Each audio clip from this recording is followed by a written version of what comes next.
Um, Good afternoon. My name is Tim Chapin. I have the great honor to be the Dean of the College of Social Sciences and Public Policy. To our friends in the College of Business, thank you for your partnership and your friendship in helping us host this event with a very distinguished guest. This is a remarkable opportunity for us to hear from one of the leading lights in the environmental finance movement and the general finance movement, Dr. Richard Sandor. So just to set the stage for us, friends, we're going to have a bit of a fireside chat. I'm first of all going to introduce Dr. Sandor to you. I've got some questions for him, and we'll talk about sort of his career and some of the work that he's done over the last many decades, both in the finance world, but more importantly for today, in the environmental finance world. We are drawing on a fascinating book, Carbon Hunters, Reflections and Forecasts of Climate Markets in the 21st Century. Richard and a dear friend of his, Paula DePerna, wrote this about their journey in the environmental finance space. I've had the joy of reading this. We have copies for the first 50 folks, and no pushing and shoving, friends. In the next room afterwards, we'll have a signing opportunity, but we've got copies of the book for folks that would like one and to meet Dr. Sandor and Mrs. Sandor. So there will be a little bit of time. At the end, we're going to do an hour in here. I'm going to try to hold about 10-15 minutes for audience questions for when we get to that space. But let me get us started with introducing you to Dr. Sandor. Dr. Richard Sandor is CEO of Environmental Financial Products, which was the incubator to the Chicago Climate Exchange and the American Financial Exchange. Known worldwide, and this is cool, as the father of financial futures. In 2002, he was named by Time magazine as a hero of the planet. Talk about a title, friends, a hero of the planet. Not only that, in 2007, he was again honored by Time as one of the heroes of the environment for his work as the father of carbon trading. So he's fathered not just two beautiful daughters, but the financial futures and carbon trading. In October 2013, Dr. Sandor was awarded the title of, and this is where I get to try my high school French, Chevalier de la Légion d'honneur, the Knight of the Legion of Honor in France, for his accomplishments in the field of environmental finance and carbon trading. He started his career at the University of California, Berkeley, worked at the University of Chicago, and has held a number of professorships at a number of esteemed global universities. He's currently the Aaron Director Lecturer in Law and Economics at the University of Chicago. He served on the board of directors of leading commodities and future exchanges such as the Chicago Mercantile Exchange, Intercontinental Exchange, and many, many others. He's authored or co-authored numerous books, including the one we're talking about today, Carbon Hunters. Interesting thing about his co-author, Paula DePerna, she worked for years with Jacques Cousteau. For you young people in the audience, if you don't know who Jacques Cousteau is, look on YouTube and you'll learn some amazing things about somebody that also was a true hero of the planet. Dr. Sandor earned his Bachelor of Arts degree from the City University of New York, Brooklyn College, and a Ph.D. in economics from the University of Minnesota. In addition, he holds an honorary degree of Doctor of Science from the Swiss Federal Institute of Technology. We're also delighted to welcome Ellen, his wife, who is a remarkable artist. Ellen, I'm hoping we get you back to do one of these where you can talk about your career. But for today, we're going to focus on Richard and his work in the area of environmental finance. So, Dr. Sandor, first of all, tell us a little bit about your past, your sort of, take us back to the little Richard Sandor and your origin story and how you discovered economics as a field that interested you. Well, first of all, Tim and all of you, it's a great pleasure to be here and an honor to be here before you. When we first came to the Florida State, we were extraordinarily excited. Marla Vickers introduced us to the dean, and we've fallen in love with this university and think it is really exciting to watch a rocket soar, and that's what you're doing here. So it's an honor for me to be here. Like a lot of great things in my life, it really started with my wife. I was in college, maybe some of you were in the same category, I had no idea what I wanted to do. I first came in and I said, well, my brother was a physician, and why don't I take calculus and biology? And that didn't go along too well with me. And I was a young kid. I was 16. I didn't have much purpose. And ultimately, I went through about 8 majors, from Western civilization, Greek and Roman classics. It was a very standard curriculum, psychology, philosophy.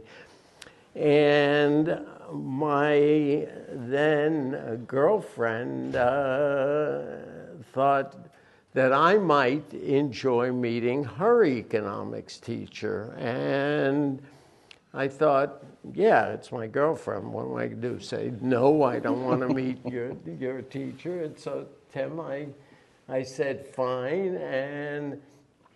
And he was really very interesting because he was wise, but he was 27 years old and had done his master's degree on the economics of the British sports car industry and did his Ph.D. thesis on the economics of the Broadway theater.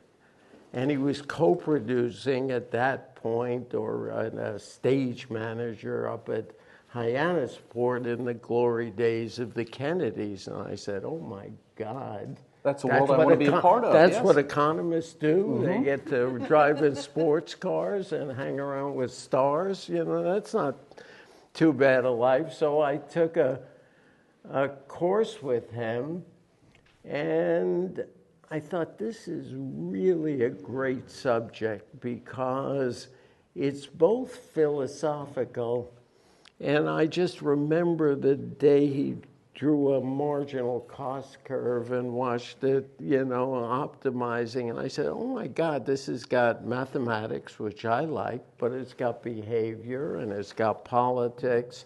And so from there, it was just a question of how did I proceed to take courses in that and forget all of the other disciplines that were, possibilities. So like so many students in the room, you found your home, you found your calling, and economics was that for you. You went on to the University of Minnesota and got your Ph.D. I went to graduate school, and most importantly, in those days, I was a young man graduating college. I had a girlfriend. And we wanted to get married, and we were 21, and I found the University of Minnesota had a great economist, Walter Heller, who was the first public figure as an economist. He was JFK. It was pretty much before that, sitting in the ground floor of the Federal Reserve or grinding out statistics at the BLS or doing things like that. It wasn't very romantic, and he made it romantic. And to be candid with all of you, we didn't have very much money. I wanted to get married. They gave us a healthy fellowship, and it allowed us to get married, and it's 63 years later, so it worked. So she was right all along. To this day, she continues to be right, Tim. That's right. Well, I'll stay out of that. So let's talk about, so you went to UC Berkeley as a faculty member there. In the book you talk about you wanted to do the research, but you're also very interested in the world out there. It was not a theoretical economics world that you were interested in, but a very applied one. And you sort of became very interested in sort of markets and how they function. So you talk about a little bit about your interest there, and then how that led you to become, you've been dubbed the father of financial futures, sort of that pathway. Yeah, and it's worth telling because I came in and I did a PhD on the economics of science and technology and the sources of inventive activity. And things like missiles, by the way, came from basically a hair salon. A lot of these very Xerox, the copying machine, was not a corporate. And I began to see a lot of different sources of inventive activity. Berkeley was pretty wild. It was the 60s, so it was the everything free, right? Civil rights, gender equality, free love, and just a lot of interesting characters going across the campus.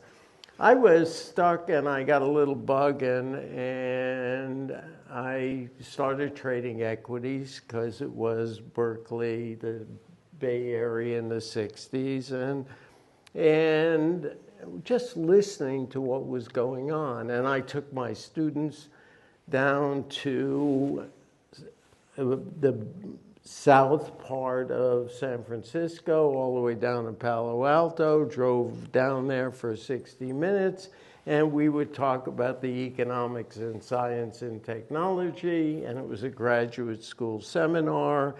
And lo and behold, we're going to go to Hewlett-Packard and hope to see what a lab looks like. And in walks Bill Hewlett and talks about how he invented the calculator. I mean, this is for all of you guys. I'm from the Tyrannosaurus Rex area, so a calculator. And calculators are those old devices that are now on your phones, right? Yeah, right? So yes, yes. So anyway, between this and the other thing, I liked equities. I got lucky.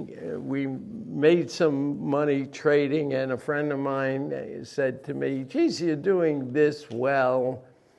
Why don't you basically try trading commodities?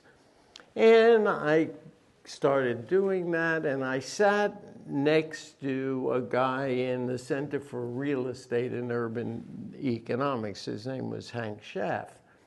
And he says, you're doing commodity trading, and he was telling me there was a credit crisis in 1969 in California, and that was affecting home ownership, and the bells rang. And I said, commodities, interest rates. Isn't it strange that the only thing they trade is physical commodities like gold and silver and wheat and corn? Make a long story short, somebody says to me, about computers at 69, we're developing an electronic exchange. And would you do a feasibility study? Remember, this is before PCs. You basically had to dial into a modem. There were cathode ray tubes. I mean, this is something you'd see in old TV commercials like Flash Gordon of the day. And so I designed an electronic market. I had to learn about how to build an exchange. So in 69, I get on a plane to Chicago. I see vast crowds like this in the soybean pit, and they're going 2 bid at 4, 2 bid at 4, 100 up, I'll sell you 2, I'll buy 4. And they're going back and forth, and I'm trying to figure out how do I develop an algorithm for making an electronic trading go on. I go back to school. I'm there 5-6 years. Time for my sabbatical year. I'm looking around. I get a call from somebody. I taught commodities trading, and they said the Board of Trade just hired JFK's liaison with Congress. His man is Henry Hall Wilson. He's a former congressman. He wants to take this ancient grain trading monument and turn it into a modern exchange instead of a club for buying and selling soybeans. So I get on a short list. I go to Chicago, and he says, we want you to become, or we're looking for a vice president and chief economist. Would you be interested? I said, nah, I got a 2-year-old and a 3-year-old and a 1-year-old, and we live in Berkeley. We have a house on the hill. It's really... No. We finally agreed that I would take a 1-year sabbatical, and if they permitted me to not only fix the bean and wheat contracts in accordance with how agribusiness had changed, I had 2 ideas that I wanted to pursue. And I promised him I'd build a department, I'd staff it, and I wouldn't leave him in the hole. And the two ideas that I had, one I was actually more bullish on, and it was longer in gestation, and that was the idea of having insurance derivatives, catastrophe bonds, because in '66 there was an earthquake in LA. A colleague of mine went to Lloyd's, there's no capacity. I said, all of the growth in this country is going to come in high-risk, catastrophic areas, that the West Coast with earthquakes, hurricanes, tornado alleys, and there's no money in the insurance business, not enough capital to really finance economic catastrophes. So I said, and the other thing I was interested in commoditizing was interest rates. And so I said, I'll do that. And 72 came, I went to New York, and they said, interest rates, they don't move. They're totally fixed. You need to go back to Berkeley. You're smoking something funny.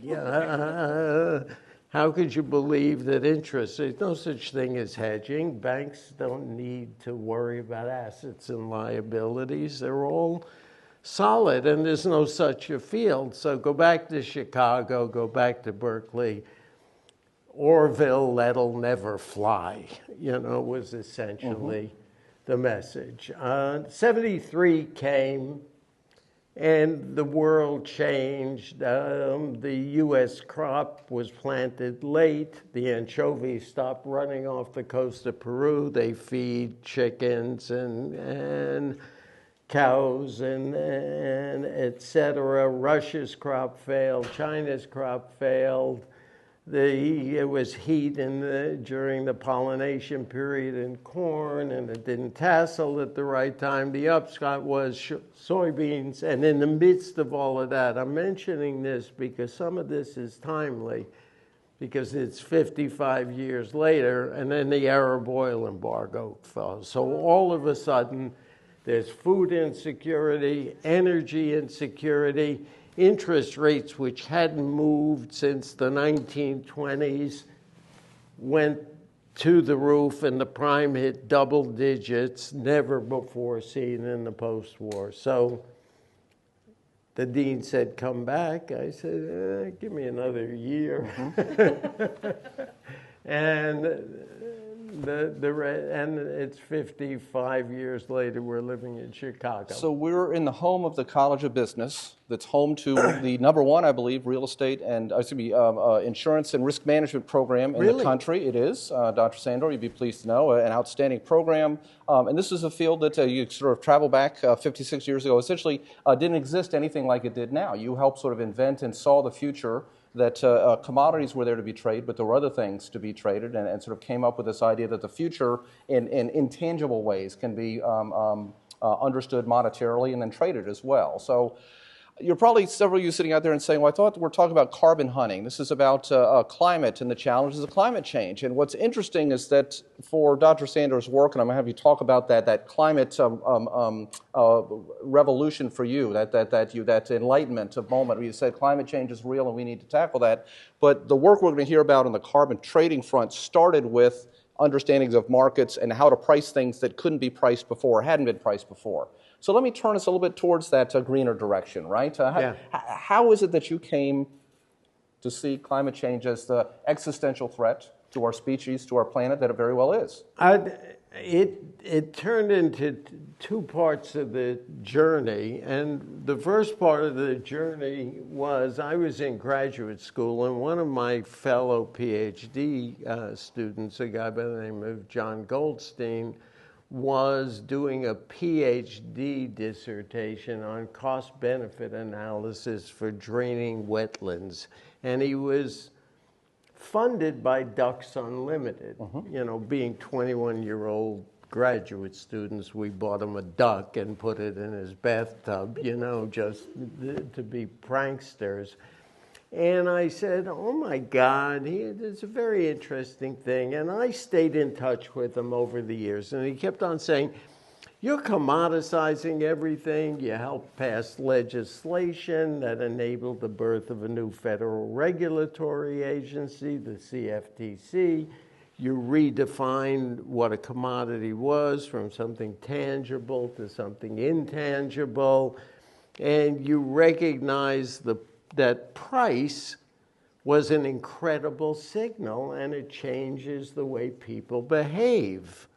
And why don't you do something in the environment? I said, leave me alone, John. I'm doing okay with these interest rate derivatives and swaps and swaptions, and I'm too much in it. And finally, through somebody else, he gives me a call up. I'll jump this one, if you allow me, Tim, to the map up there. And somebody gets in touch with me and says, I understand that you commoditized interest rates. Can you commoditize the air? And I said, sure. I'm in the problem-solving business. I love to see problems because I make my whatever small living and wages from being solution to a problem. So I'm a hammer looking for a nail, right? I'm a problem solver looking for problems. And they come to me and say, there's an act of Congress. It's got bilateral support, but everybody is skeptical because it allows for cap and trade. Can I be a teacher for a moment? Please do, sir. Okay, so if you have Professor Sandor has arrived. Professor Sandor's here, yes. Okay, so taking off my dress hat and putting on my academic hat, you can solve a problem in 3 different ways, okay, as an economist. You can do one called command and control. So if you don't like somebody's behavior, they're spewing chemicals into a river, they're emitting too much things, they're causing smog. So you can do something called command and control and just say, stop it, and here's what you prescriptively have to do. Or you could say, just cut out your emissions by 10%. So that's command and control, CAC is what it's called. You can then do market-based solutions by pricing the behavior. And that is by taxing bad behavior and subsidizing good behavior. So those are 2 other policy tools.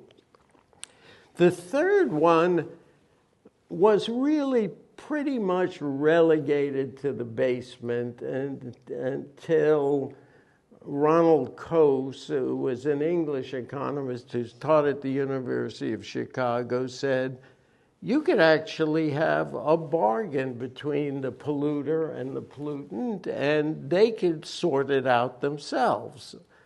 We had that recently in Sarasota, where we moved to Chicago. There was a real estate developer who was going to tear down 4-story buildings and put an 18-story thing. So I worked with the president of the building and said, let's purchase the view rights. We will pay the developer not to build, and we'll align 6 people. And it wasn't my idea to do it, but it was a standard Coasean problem. It was like trading air rights. So we bought 15 years, we got 6 buildings to do it. We now paid whatever, $50 a month, so there wouldn't be a large thing impeding our view. So that was very revolutionary at the time. Tim, in 1989, these people came not because they were enlightened, they were in the lime business. Why is that important? Because if you pass flue gas from coal through a lime sludge, it sucks the SO2, the acid, the sulfur out of it. And they felt if the law passed that called for a cap on acid rain, they would sell a lot of lime. Okay, it was in their their economic interests. In their economic interests. So I wrote a paper and I said, 18 million tons a year. What's the forecast? $200 to $800 to cut it in this cap and trade system. And remember, you put a cap on it. Then if Tim basically is better at cutting the gases than I am, I could buy his reductions. Very much a funny proposition that people had a moral problem with. It was almost like Martin Luther and selling indulgences during the Protestant Reformation. The church lost its control because you're paying somebody else. And the argument was not an economist argument, but an environmentalist argument. In some of them, this was an evil thing to do. Somehow, me paying my way out of it. For an economist, it's a David Ricardo that gains from trade. If Dean Chapin's better at it than I am, why don't you do it? And much like the view rights that we bought in Sarasota, why not pay somebody else? If that's the least cost and you save billions of dollars, that means more can be spent. Well, the act got passed, and what I consider, and I just was up at Harvard with a guy who named it, it's not my words, Bob Stavins, who I worked at, and he and many people call it the grandest experiment in environment ever. The act passed. If you look up there, before and after, acid rain. Michael Douglas made movies like Black Rain. In days well before many of you were born, acid rain was a huge problem in the United States. And in particular areas of, so the Appalachians in the Northeast, with the map up there with the bright red colors shows, so for a lot of our students, you may have heard about acid rain, but this is one of the defining environmental challenges in the United States for the 70s, 80s, and essentially what Dr. Sandor helped to do was to create a market-based system to solve this problem. So I'm going to sort of hold it back to you to talk about that. So all of a sudden, everybody stands back. Acid rain disappears so quickly. The market price signals the change from high sulfur coal in West Virginia to Powder River Basin in Wyoming. Nat gas gets changed, and the program costs $1 to $3 billion and throws off 50 to 150 billion a year in reduced medical costs from lung diseases. And as a matter of fact, an upstate fifth grade class from a town in New York in the mountains took their class out to stop acid rain because the trees were defoliated, the rivers were acidified, and the teacher wanted to figure out how to teach cap and trade. She thought, this is really hard. I put a cap, I trade. So she invented a chewing gum cap and trade program. That there were 30 kids in the class. She gave out first round 30. There was no trading. She then gave out 25 sticks of gum. And if you wanted to chew for 2 hours and you only had one, you had to buy it from your fellow classmate. And then she lowered the cap to 20 pieces of gum in an hour. And she taught them cap and trade and the elements how flexible it was so the kids would get it. This program turns out to be great, Tim. It's a success of all things. And I get a call from the United Nations. And so let's just hold this up. This was a devastating environmental problem and health problem. So you mentioned the health effects, but there's also massive environmental impacts, unclean water, forests falling apart, and other fauna and species. Really challenged. A market-based solution helped to solve an environmental problem. People hear about this, and you get a call from dear friends. So in around 1992, there was this very important Rio summit, and we'll turn our page a little bit forward to 1992. Yeah, so it is preceding that. They're holding a meeting in Geneva. Yes. UNCTAD, the United Nations Commission on Trade and Development. And they said, hey, we understand you work with Bill Riley at the EPA. We're holding this conference in Rio. It's called the Earth Summit. And would you come over and tell us about the acid rain program? So I said, sure, I'm happy to. I get on a plane. I go to Geneva. I meet with 6 or 7 academics and the United Nations, and they said, we're going to hold a little panel here. And I told them how SO2 worked. So they said, why don't you present a paper at the Rio Summit? Which I did, and it was called In Search of Trees. And I said, I think that I'm not a scientist, and I don't know much about anything, but I'm a trader, okay? I come out of trading. That looks to me like a trend. That's the Keeling curve. It's atmosphere and concentration. And I make a personal decision because this is very important of one of the takeaways that you get. Number one, don't believe anybody when they tell you something's volatile and it's going away.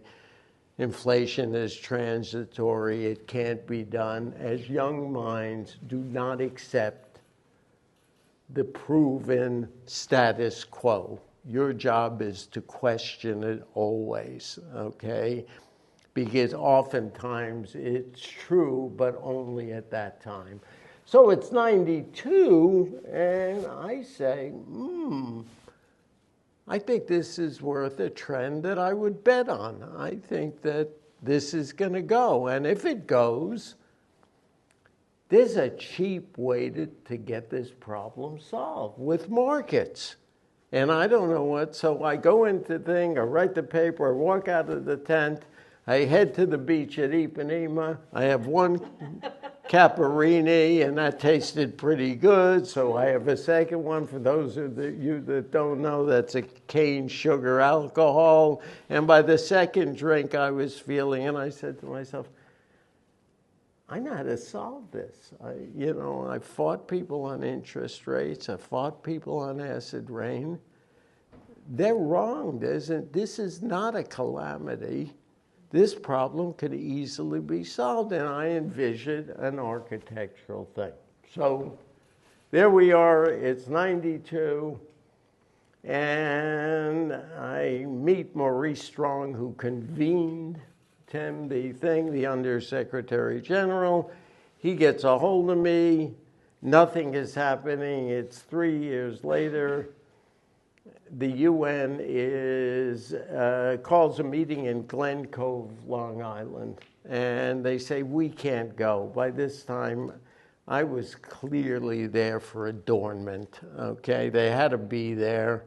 They didn't want to waste their time, and I had an idea it was stupid, okay? And so I get to represent the United Nations, and I go up, and there's an audience like this, and there's the way they convene these things. There's 15 people, and each has a little flag and, which country they're from. And they all give a presentation. It's all basically wizened diplomatic people who chose their words carefully and spoke frankly never. Okay, it was always if, then, or it appears like, or we can infer from, or things like that without saying anything. I get up there and I say, I think it's a magic moment. I'm enthusiastic, and I say, you can do this with markets, and the only way that you'll know is to try it. And I think it's an epiphany, and there's like 60 people looking at me who's this guy from the Central Bank of Mars? You know, what is he talking about market-based solutions? So it dies like a lead balloon. And I get off the stage, and this very enthusiastic woman by the name of Paula DePerna comes up to me and says, "That was great. You know, I would like to stay in touch with you. I worked for Jacques Cousteau. I've been running the Calypso up the Amazon. I've been to the South Pole. I've done this. I break ice in the North Pole. She's this high and got an energy of a small nuclear, bomb." And she said, "This is great." And I said, "Great." I continue to go along. We go to Kyoto. We have 2 papers presented there. And trading becomes included at 3 o'clock in the morning in the Kyoto Protocol. Not publicly, there were a lot of people that thought, particularly in continental Europe, and particularly those people who didn't believe in markets, that this was an Anglo-Saxon trick. And much like indulgences, why do you want to solve the problem? You're buying your way out of it, and you're committing something immoral, even if we get through global warming. But it eventually made its way, and it was in the Kyoto Protocol. So as we look at the history of the environmental movement in response to climate change, 1992 Rio is a defining moment of that. The Kyoto Protocol, which came about 10 years later, which I don't believe the U.S. has ever signed. Is that correct? That's correct. A number of nations did, and the U.S., for political reasons, ultimately did not. But these were defining moments in which the environmental movement, for the longest time, and I love the language they used back then, was trading pollution is not the solution, right? This is a cop-out. This is a buyout. Capitalism is making things worse. That capitalism is the problem, essentially, and I think what Dr. Sandor said is, well, the tools of markets are actually part of the solution, and he moved that forward. You eventually founded this thing called the Chicago Climate Exchange, CCX. I think that's a defining and still endearing and living part of your legacy. Right. So we get someplace the world looks, and again, I'm going to paint a parallel for you. I don't want to go on too long here, but stop me when you want. The parallel was it's in the late 90s. Okay. We get a change in the presidency. There's a pro-fossil fuel outlook between George W. Bush and Cheney. There's an anti-environmentalist. You may remember that was Gore versus Bush. Gore was very in favor of dealing with climate change, but for my purposes and your purposes, he saw trading as a way to do it. And the metaphor was basically 2 models. Here's how you make money from polluting, the current model, and the market model, here's how you can make money from not polluting. Okay, so the idea was to change the paradigm, to say, okay, how can you make money from not polluting, and how can that be a great business, and how can the winners dominate the people who are making money from polluting? And as a design, and to the economics department, we're talking about price mechanism design, you worry about that. So the world looks like it does today, okay? 9/11 occurs. We go into Iraq. We have an administration that is interested in fossil fuels. We have wars going. and the chances of raising money become nil. Paula calls me. She said, I just moved to Chicago, and I remember what you said in Glen Cove. Do you really think you could do it? And I said, yeah. She said, we don't really do it. Can you somehow design something that fits the upper Midwest? Because that's where we give money out. I said, sure. She gave $400,000 out. We proved it was feasible. She gave us another $800,000. We do that. I start collecting money from friends and family, and I'm in search of a lead investor, and all of a sudden I get connected with Father Francis Smith of the Jesuits of Northern California, a faith-based investor who likes the idea that we're doing something socially responsible. You guys and ladies don't know about investors, and they are not amused when you lose their money, okay? This is not the mood on Wall Street or in Miami these days, the Wall Street of Florida. You don't do it. And so I get a faith-based investor, and he believes in this and puts up $1 million. I have to tell you, when you get $1 million from an organization, knowing who they report to, Father Francis reports, you really don't want to lose their money, okay? It is not amusing. My secretary was a very pious woman, Marilyn Grace, would come in and Father Francis is on the phone, and I would get on the telephone with him, and he would say, how are you today, Richard? I'd say, Father, I'm doing fine. And then he gives you a question you never want to hear from a man of the cloth. Richard, how is your burn rate? That's not a pleasant thing to hear from a priest. We're burning a lot, Father. I'm sorry. Are you signing up any new members? No, Father. It's been a tough sell. 9/11 occurred, and nobody's interested in talking about the environment and whatnot. And then how's it looking? Not too good, Father. And then he ends with something you'd never hear on Wall Street. I say, thank you, Father. He said, Richard, I pray for you every night.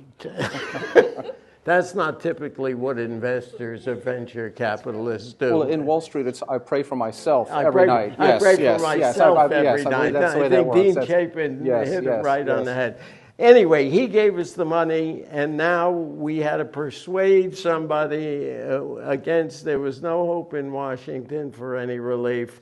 And I said to Paula and to my team, I'm talking a lot about but I really mean we, just for the record. Mm-hmm. It was a team effort with Paula not only financing, ultimately joining.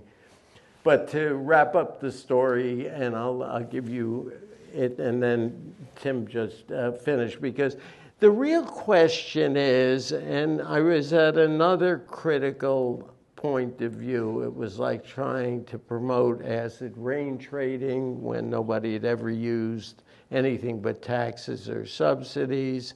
It was trying to convince people that Treasury bond futures would work when interest rates didn't fluctuate. Now the challenge is for me is, how do you convince anybody to reduce their emissions when there's no law?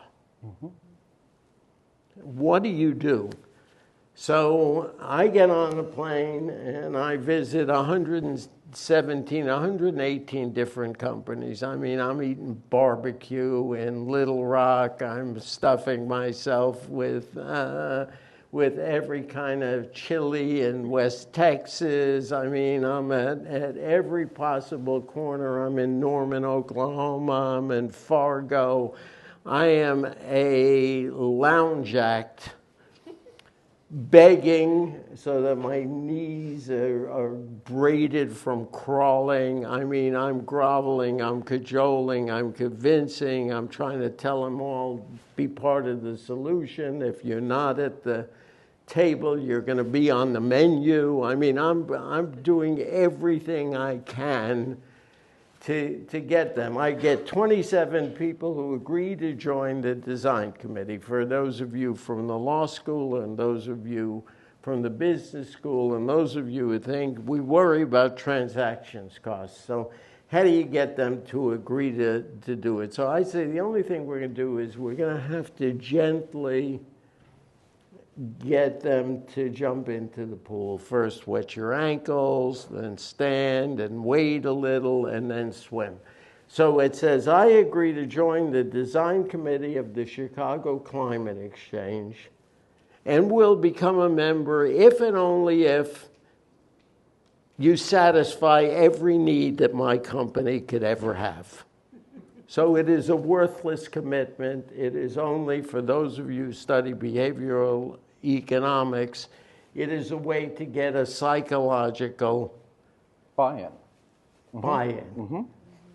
Hey, buy-in. We go back and forth. We have design committees. There's manufacturing, paper, farming, rangeland. We try to figure out everybody who could win and everybody who we could find a cheap way to comply because there are winners on the other side. So I'm looking for this magical trades of people who are willing to modify their behavior a little to satisfy a need. And we get down to it. And I finally, when you do something like that, you have to name things. How we did on time. If you have to name things, I'll try to wrap this story up. And so we called this, like the Kyoto Protocol, we called it the Chicago Accord. Branding is very important, okay? The French know how to do it with wines. You have to refer to what you're doing in an efficient way. And so we called it the Chicago Accord. I then had a commitment letter, which is, I hereby agree to join the Chicago Climate Exchange, cut my emissions by 4%, and will abide by the rules and regulations, see appendix. So this is 6 sentences, and the appendix is a 110-page rule book, okay? I finally sit down with and get 5 companies which I think will lead the parade. One of them is Ford Motor Company, and Bill Ford's grandfather came up with mass production and the River Rouge Planet. He's going to have to deal with the European trading system. He's got plants in Stuttgart and Marseille. He wants to learn how. He's willing to pay. He wants to establish and be the first green automobile company. DuPont. Very powerful gases. Everybody talks about carbon. Even to this day, nobody considers the other 5 greenhouse gases. Right. And they come from computer etching, hexafluorocarbons, things like this. And one of them is from refrigerants, and they are deadly because their weight for carbon equivalency is thousands of times what CO2 is. And so DuPont realizes I can change my chemical input, make air conditioners, and make a ton of money by selling my carbon footprint, which is now reduced. So they're happy. Then there's International Paper. They could change how they cultivate. They're landowners. They can now produce 2 products, wood above the ground, roots below the ground. Okay, and the roots will stay and will be a permanent fix of carbon. So they're all happy. Then I get American Electric Power, which is the largest user of coal. They understand that it's over. And they agree to join. The exchange eventually had, we went public on London at £1 a share. We ended up with 108 members, a group of polluters that were the size of Germany. And they cut the amount of carbon emissions, what France does. We eventually sold the company at £7.50, so our investors made 7.5 times their money. I took a deep sigh of relief when I picked up the phone to Father Francis. and he did well, and we decided that Paula joined us, and she opened up China. We sold the exchange for $600 million to the owner of the New York Stock Exchange, the Intercontinental Exchange, and established markets in Europe and China. And to this day, the first Chinese climate exchange was established with us. So, and to stop and take the Chinese economy is very different than the American economy. It's very different. The governance system is very different, right? So you literally, like Nixon many years ago, went to China, were the right person to go to China and help them see the power of markets to solve an environmental challenge.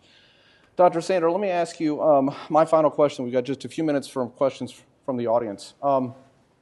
Your book ends on a sort of a sobering note in that it holds up these great successes, yet we still see GHGs going up each year a little bit. The rate of increase is slowed down a bit. We still have massive environmental challenges, real concerns about climate change.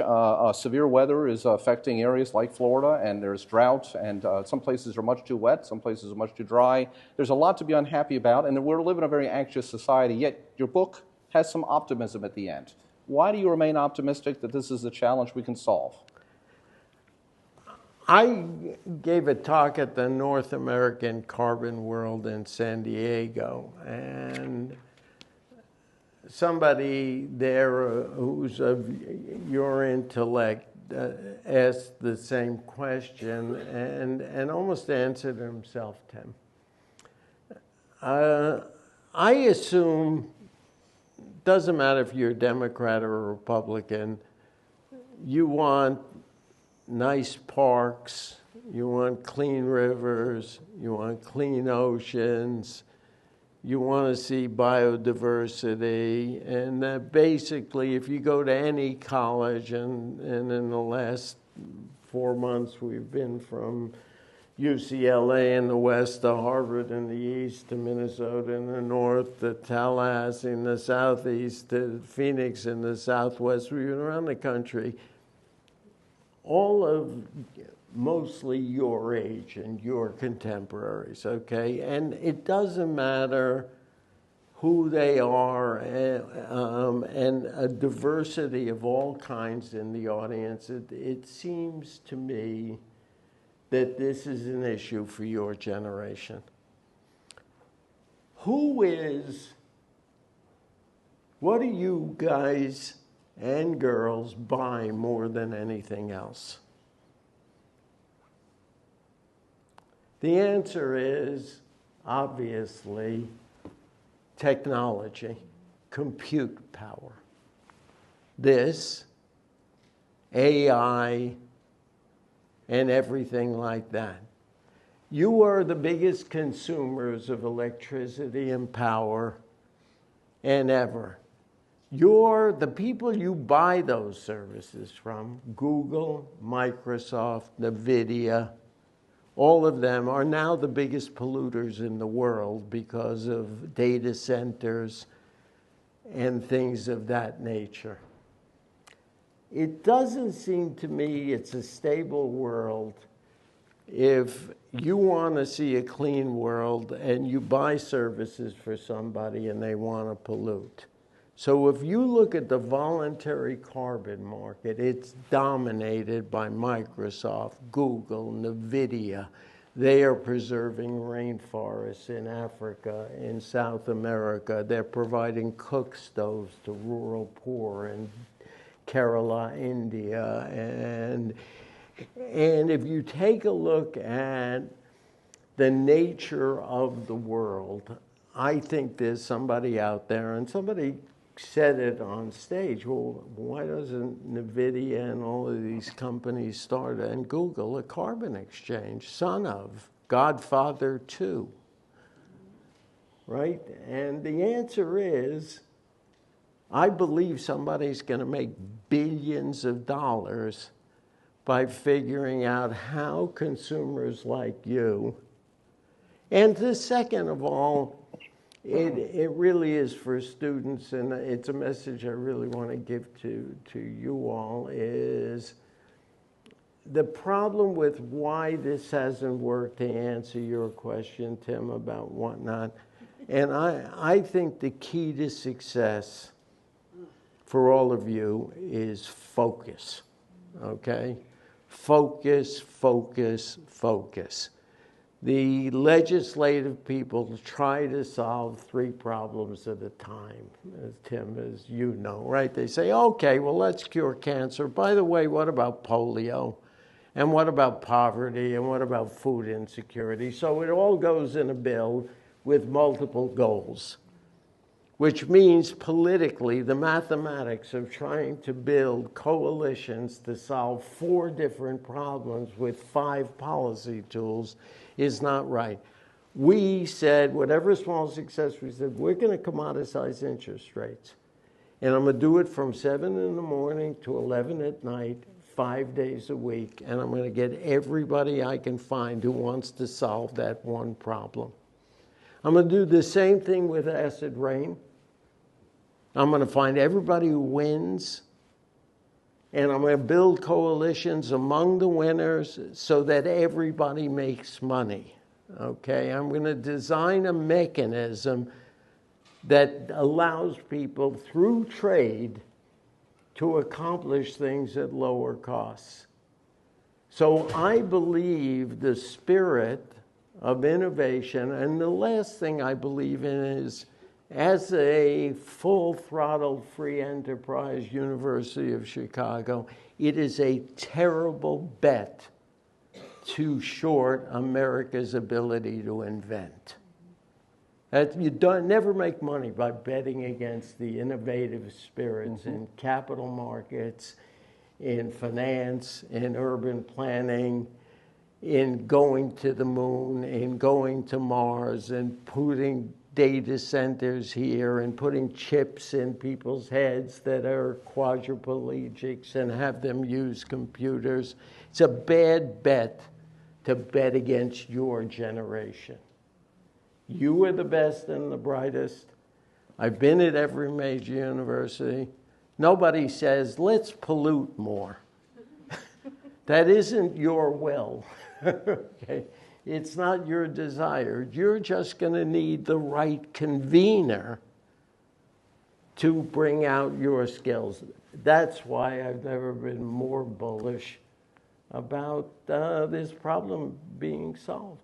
Dr. Sandor, I actually think that is a beautiful way to bring this to a close, and that is to say, what makes you hopeful about the future? And you widen your arms and you look in the room and say, these young people that are going to go out there and solve the problems and continue to bang away at them in the ways they need to. We are about out of time in here, but we have a reception next door. We've got 50 copies of Dr. Sandor's book. He looks forward to signing those and meeting some of you there. If you want to step up and ask a quick question of him there, maybe we'll do it that way. I want to thank you again for joining us today. I know it's a busy time of year. There's a lot going on. You are studying and getting ready for finals at the end of the semester. So thank you for being here. To our friends in the College of Business, outstanding as ever. Dr. Sandor, this was a great class. I learned much, and I'm sure our audience did as well. Thank you, Dr. Sandor. Thank you. Thank you. Thank you. Good.